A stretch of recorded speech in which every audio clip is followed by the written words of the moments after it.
In this lesson, we will learn about explaining how the structure of the carbon atom affects the type of bonds it forms. Let's begin. The carbon element is symbolized by the letter C. It is a nonmetal with an atomic number 6, which means it has 6 protons in the nucleus and 6 electrons surrounding it. A closer look into the carbon atom shows that it has a half-filled outermost shell with 4 valence electrons. It is also a relatively small atom, with the 6 electrons distributed in only 2 energy levels. The half-filled outermost shell of carbon means carbon needs 4 electrons to satisfy the octet rule. Carbon tends to share electrons rather than to gain or lose them. Thus it forms 4 covalent bonds. The relatively small size of the carbon atom means the valence electrons are relatively close to the positive nucleus, leading to short and strong covalent bonds. Carbon's atomic structure is responsible for its unique bonding properties. It enables carbon to be the backbone of a huge number of different kinds of molecules. It can also form different covalent bonding patterns. It can form stable long chain, branch or ring formations, and can form many allotropes or bonding arrangements. That would be the carbon's unique bonding patterns. Due to its small size and 4 valence electrons, carbon can form single, double, or triple bonds.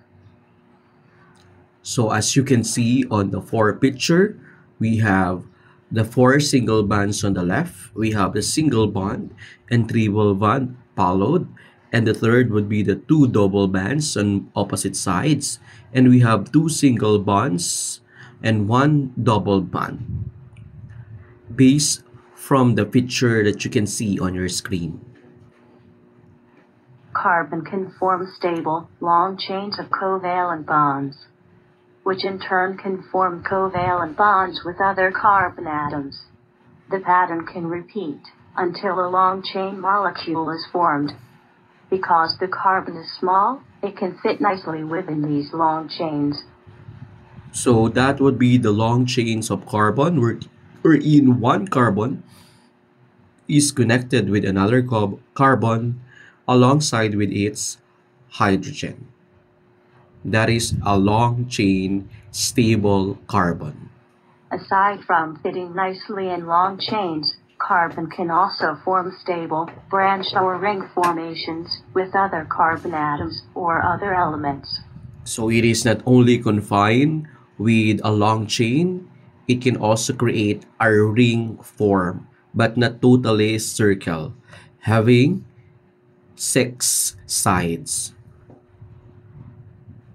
Carbon can have different bonding arrangements of its atoms, called allotropes.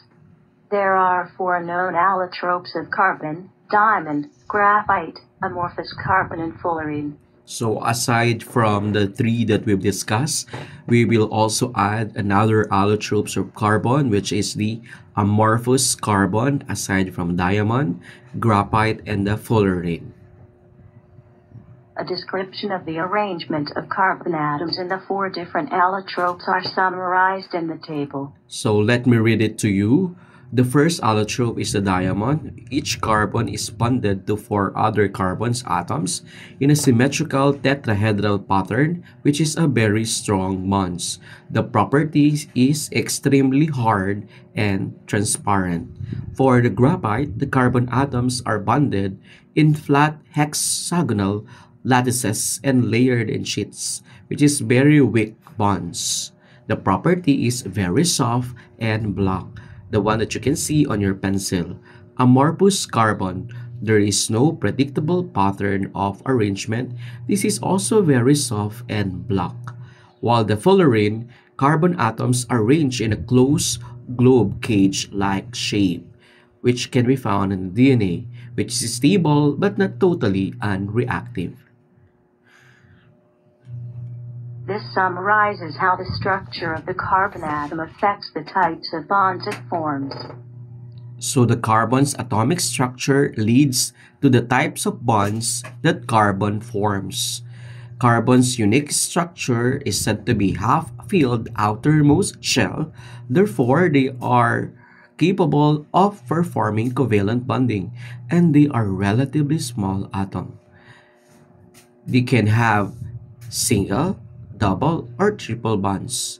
They can form stable long chain, branch, or ring formations.